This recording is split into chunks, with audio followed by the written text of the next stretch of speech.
Okay, welcome to the deep dive. This is where we take a whole stack of incredible insights and really distill them down into actionable knowledge for you. Today, we're diving deep into a really profound manual, I think, for navigating life's, well, inevitable challenges. It's a book called When the Clouds Come. And our mission for you in this deep dive, it's to extract the wisdom you need, not just to survive tough times, but actually to emerge smarter, stronger, and yeah, with a renewed sense of purpose. We're going to challenge some common ideas about resilience and courage and give you some practical frameworks for, rethinking difficulty and mastering uncertainty. Yeah, and it's a very grounded, realistic approach from the authors, Drew Povey and Sam Draper. They've navigated their own significant clouds, things like learning difficulties, career upheavals, even global pandemics. So their core message is pretty powerful. Bad things will happen to everyone. But your response, well, that can make all the difference. It should make the difference.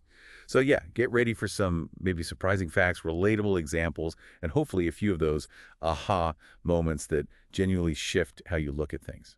Okay, let's unpack their take on the science and art of resilience, specifically getting up smarter. They start with a pretty blunt truth, don't they? Life will punch you in the face. It's not if, it's when. Exactly. And that's where they really challenge this traditional idea of resilience. We're always told, just get back up again when you get knocked down. But they argue that simply doing that without learning anything, that can actually be, well, their word is stupidity. It's not just about bouncing back. It's about turning every setback into like an accelerated learning curve, making that punch a personalized training session, not just an impact. That's a crucial distinction, and they illustrate it so well with that curious picnic analogy. Right. Right, imagine you're on this perfect picnic, everything's great, but oops, you forgot the corkscrew. It's not the end of the world, obviously. Definitely not a tragedy. Yeah. But how you react, that's the interesting part. Do you get frustrated, maybe storm off, or do you like reach for a shoe, try to pop the cork that way? How you respond reveals this sort of hidden gem about resilience. Most people default to anger, Right. right? But the curious ones, they find another way. Right, because that shock or frustration you feel, it literally stops clear thinking. The authors really emphasize that curiosity, asking why and what about the situation and your own reaction. That's the key. That's how you get up smarter. It shifts you from just reacting emotionally to thinking strategically. So true. And think about real-world examples, like Howard Schultz at Starbucks back in, 2009? Company was struggling, and he spends a reported $33 million retraining managers globally. Wow. That's not just brave, it's deeply curious, isn't it? He wanted to really understand the problem, not just push harder on the old ways. Exactly. Or, Steve Jobs returning to Apple in '97. The company was basically floundering. Most leaders would have just doubled down on what used to work. But Jobs, like Schultz, he used curiosity. He questioned everything, and that led to breakthroughs like the iPod.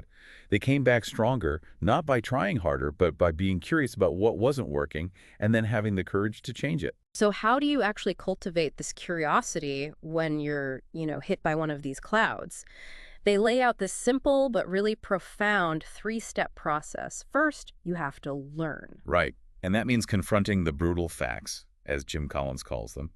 Really looking at what happened without the pity, without the emotion. It's like black box thinking after a plane crash, Yeah. Go back, open the box, analyze the data objectively, what went wrong. It takes real humility. That humility is key. Right. Then the second step is unlearn. This means actively asking, okay, what do I normally do here?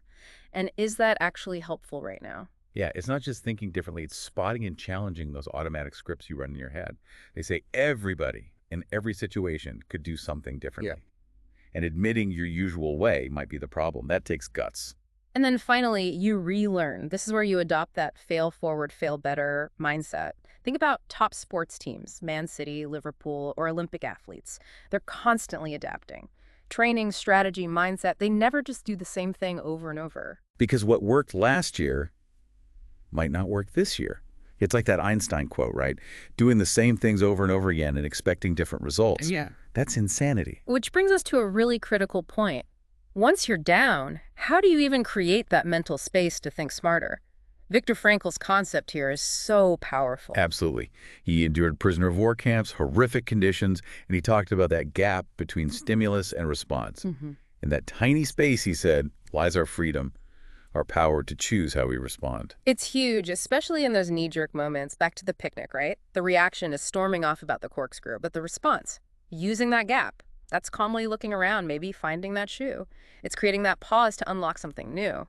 And that pause is so vital for growth, especially after trauma. You look at Sheryl Sandberg's book, Option B. It talks about how handling grief or trauma well can lead to post-traumatic growth, PTG. Yeah. This isn't just bouncing back to where you were. It's this profound process where people can actually reach higher levels of happiness and well-being than before by reevaluating things, finding new meaning. And linked to that is this idea of emodiversity. Comes from researchers like Koidbach. It basically means when something bad happens, it's healthier to acknowledge and explore a variety of emotions, not just numbness or sadness. Feel the whole spectrum. That's part of being curious and moving towards growth. Which leads us right into reframing and realistic optimism. Now, reframing isn't, pretending everything's fine. It's not polishing a turd, as they say. It's actively disputing those negative beliefs to get perspective, to see what is still good. Like, okay, the career setback hurts, but I still have my health, my family. It's widening the lens. And you don't have to do that alone, right? They really stress the role of your support network, the A-team. They help you reframe. They can speed up the process. Life is a team sport, as they put it. Borrowing someone else's beliefs sometimes, that's smart. Yeah, and that's where active optimism fits in. It's a term McCormick, Strauss, and Everly Jr. discuss. It's not blind positivity. It's a grounded belief you can get through difficulty, but with a controlled and thoughtful approach to the positive. Really believing this too shall pass, not just hoping it will. I love how they pair quotes from Rocky Balboa and the educator Laura McInerney, both basically saying life isn't all sunshine and rainbows. People want to see you take a hit and get back up. That realistic view helps you pause, acknowledge, and then reframe. And it helps fight what Martin Seligman, the positive psychology guy called the 3 Ps that block resilience. Personalization, thinking it's all your fault. Pervasiveness, thinking it's going to ruin everything. And permanence, believing it'll last forever. Reframing helps you challenge those narratives you tell yourself. So what's the takeaway for you, the listener? When option A disappears, you have to get curious about option B. Things like journaling, seeking out strategies, they're vital for finding that alternative path. Ultimately, it just underscores that incredible power of choice. You can choose your attitude even when things are really tough. And that choice, it shapes everything. Okay, so resilience isn't just bouncing back, it's getting up smarter. But then courage seems to be the bridge, right? The thing that takes you from insight to actually doing something. The authors call courage the magic that allows you to go outside of your comfort zone. Yeah, and Maya Angelou put it so well. Without courage, you can't practice any other virtue consistently. It's foundational. And you see this play out in business all the time. Steve Jobs at Apple pushing for the iPod when people doubted the whole MP3 market, that took immense courage. He took that leap into the unknown, changed how we listen to music, just by being brave enough to explore it. But courage isn't always about radical innovation, is it? Sometimes it's about holding firm. They contrast Apple with Lego. Remember when Lego was struggling around 2004? Right. Instead of trying some flashy new thing, they courageously focused back on their core, the brick. Jim Collins calls that the hedgehog concept, the courage to narrow focus to what you do best. That saved them. And we also see the flip side, don't we? The cost of lacking courage. Blockbuster famously passed on buying Netflix. Couldn't imagine people ditching DVDs. Yeah, or Kodak. They actually helped develop digital film, but they lacked the courage to really embrace it, to pivot their whole business. Fear of disrupting the old model killed them. It shows courage isn't just about doing something new. It's often about daring to change what exists. So how do we actually apply this? Brian Tracy talks about two aspects of courage. Most people think it's the leap of faith, the big jump. That's maybe 5%. But the authors, like Tracy, say the really important part, the other 95%, is staying the course. Exactly. It's that daily discipline, carrying on with belief, even when the initial decision doesn't pay off right away. Think about training for a marathon. It's pushing through the friction, the discomfort, day after day. Success is never a smooth, flat road. It's bumpy. Real courage is navigating those bumps and just keeping going. To help us do that, they developed this COURAGE model. Let's unpack it. First, C is for change. Simple truth. You can't be courageous and stay in your comfort zone. Yeah, like General Shinseki said, if you don't like change, you'll like irrelevance even less. Yeah. Ouch. The authors talk about the 3 C's of change. 1, create positive, sustainable change, not flimsy New Year's resolutions. 2, challenge the status quo, get past that analysis paralysis. And 3, the courage you need for both. Okay, next is O for opportunity. This is about the courage to be opportunistic, right? To see the sun behind the clouds, even when things look bleak. Yeah, people like Musk or Jobs weren't always the first with an idea, but they had the courage to jump on it, change stuff, make it work. It's about not being a prisoner of your own mind, stuck in one view. Third, U is for understanding. This one's deep. For courageous action to last, you need understanding on 3 levels. First, understanding you. What do you truly value? What drives you? Like Drew Povey's passion for developing people. Second, understanding your organization or team. Is your purpose aligned with the group's? A great idea needs buy-in. And third, understanding the landscape around you. Does the world actually need what you're offering? Does it resonate? Then R is for resilience. We're back to this. Because courageous acts will bring hits, you'll get knocked down again. Absolutely. So it reinforces needing to get up smarter, learning, unlearning, relearning. It connects right back to Angela Duckworth's idea of grit, that sustained passion and perseverance. Fifth, A is for action. Talk is cheap. Pretty much. At some point, you just have to do the courageous thing. Tom Peters always said, action-oriented people solve problems. And Matthew Syed's black box thinking reminds us. Act. Then learn from what happens. It's okay if it's not perfect first time. After action, G is for goals. Courage isn't random. No, courageous people often have those big, hairy, audacious goals. BHAs, as Jim Collins called them. It's about clear aspirations, real impact, not just doing brave stuff for the sake of it. Think of Jobs wanting the iPhone to make people's worlds better. That goal drives the sustained effort. And finally, E is for engagement. This is crucial. Courage isn't a solo act. Definitely not. Life is a team sport. Look at Jurgen Klopp always crediting his team. Surrounding yourself with positive voices, supportive people. It's vital. Because negative engagement, it will drag you down. You have to actively manage that. And there's another layer to courage here, isn't there? Beyond the model. It takes real bravery just to pause, to think, to actually listen. Yes. Listen to feedback, even when it's tough. Listen to your own inner voice. Instead of just rushing back to what's comfortable, Churchill said it right. Courage is also what it takes to sit down and listen. It's a quiet kind of bravery, but so important. Okay, so we have resilience, we have courage, but what about that constant feeling of uncertainty? It can be really paralyzing. So how do we flip that? Use it to our advantage. Let's look at the power of uncertainty, flipping your perspective. Yeah, they acknowledge that feeling, that constant uncertainty, the desire for things to just be normal. They describe worry. Its Greek origin means divided mind, like sitting in a rocking chair. It gives you something to do, but doesn't actually get you anywhere. That's a great image. And they use the coffee cup analogy, too. Hold a cup, it's light. Hold it for hours, it feels incredibly heavy. Exactly. That's prolonged worry. It just weighs you down. And they trace this progression. Worry can become fear, right? Often fear of failure, fear of being criticized. Yeah, and that combines with being way outside your comfort zone, like many felt during the pandemic. Yeah. Yeah, it's a tough combination. But they argue it's time to flip this. They offer some powerful counterpoints. First, and this is huge, uncertainty is where innovation lives. Right, it's where you have to rip up the script. Great innovation rarely comes from certainty. Think about mass homeschooling during the pandemic.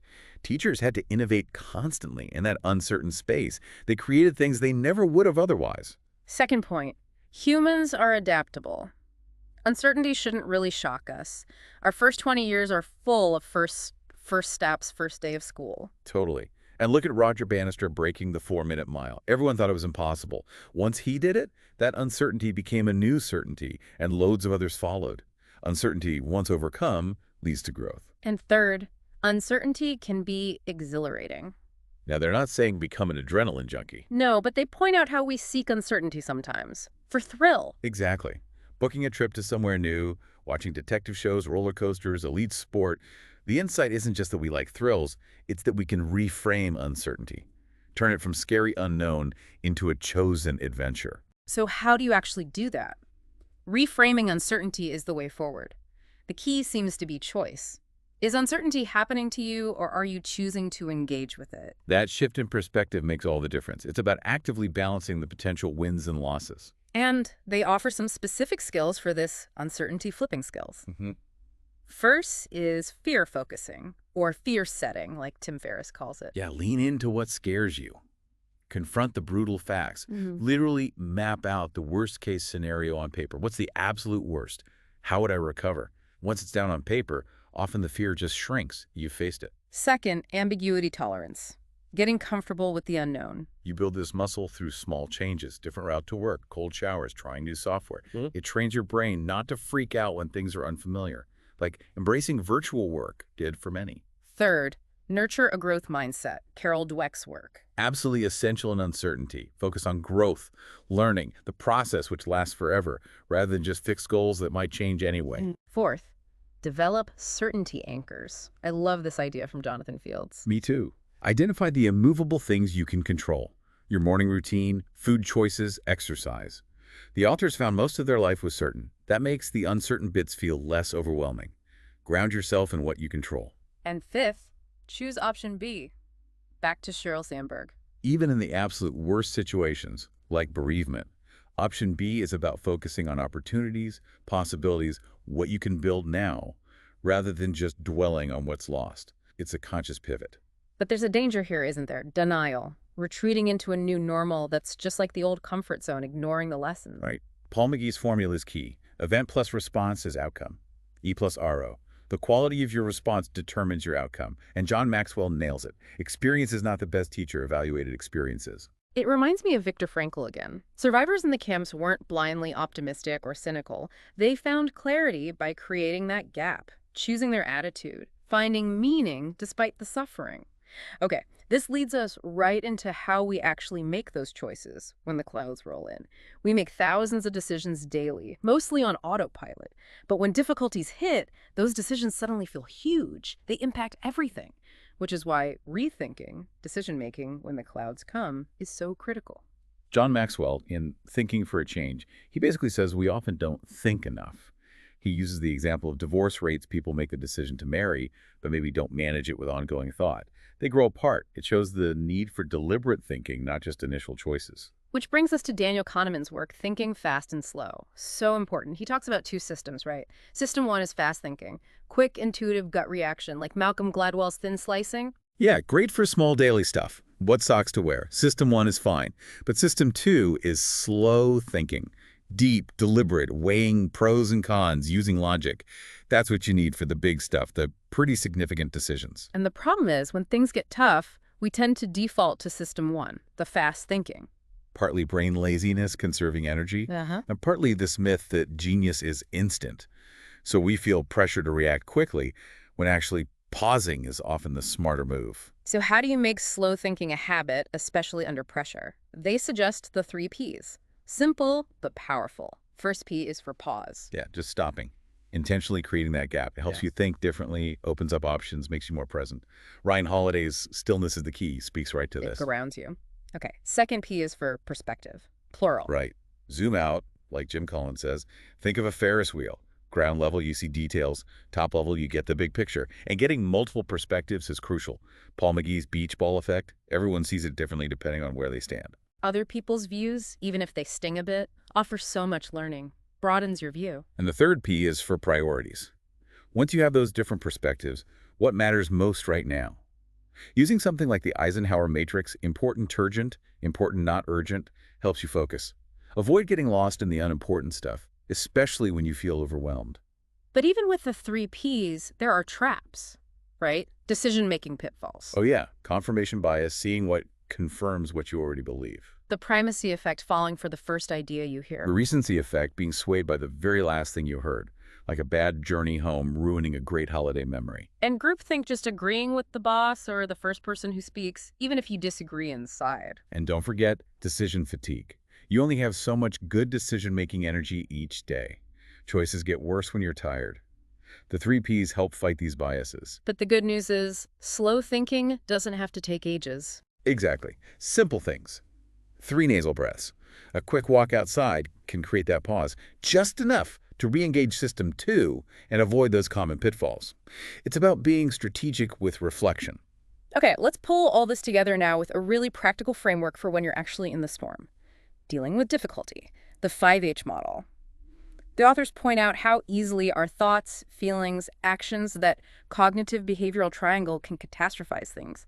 Molehills become mountains. So the 5H model is their practical way through it. First H, hold your nerve. Stabilize yourself, stabilize your immediate circle. This involves honesty, brutal honesty about the situation. Humility, knowing talent isn't always enough. And hope. Like Louis Zamperini said, there's always an answer. You have to find that hope. Let's use that great analogy from the Navy bomb disposal expert, diffusing the bomb. Yeah. Don't get lost in what ifs. Lean on past experiences, yours and others. Focus intensely on controlling the controllables right now. And early stabilization can be simple things. Walks in nature, deep breathing, reading about how others got through similar things. And watch your self-talk, your explanatory style, as Seligman called it. How you explain the difficulty to yourself shapes everything. Okay, second H, humanize. This is so important. Yeah, remembering life is always about people. Not just performance, not just profit, especially when things are tough.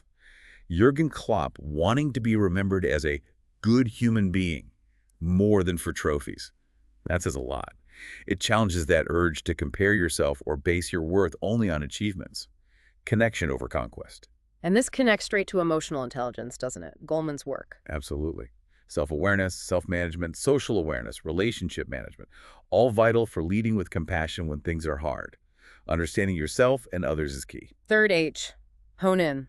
Okay, you're stable, you're humanizing, now focus. Ask, what's the real problem here, and where do we need to focus our attention now? Cut through the noise. And this means saying no, right? Saying yes to a new focus means saying no to other things. Definitely. Ask, does our diary reflect our priorities? The Eisenhower matrix helps here again. Focus energy where it matters most. Fourth H, habits. They call this the pivotal element. Because this is how you embed change, stop the problem recurring. Think termites versus hurricanes. Little things, done consistently, have the biggest impact. Tweaking to transform. Like Marshall Goldsmith's triggers, being aware of what sets off good habits and bad ones. And the advice is simple. Make good habits easy. Gym kid out. Yeah. Make bad habits hard. Smoking ban. Environment matters. And turning routines into rituals by adding meaning. That's powerful. Yeah, Tanya Dalton's idea. Like Drew Povey, listening to leadership stuff while exercising makes it more than just a workout. And finally, what gets measured gets done. Track your habits. It creates accountability and shows progress. And the final H, the one they say is often missing but makes it truly human. Humor. Yes, Steve Rizzo.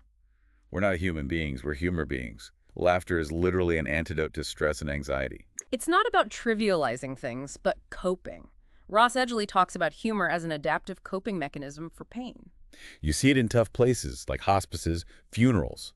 Dark humor can be a release, offer perspective. And laughing at yourself, at the absurdity sometimes, it helps shed the ego that keeps us stuck. Exactly. Humor gives relief, but also opens a path to a more positive, adaptive mindset, no matter how dark things seem. Wow. So what does this all mean for you listening? We've really unpacked a powerful toolkit here for facing those clouds that, let's face it, come for everyone.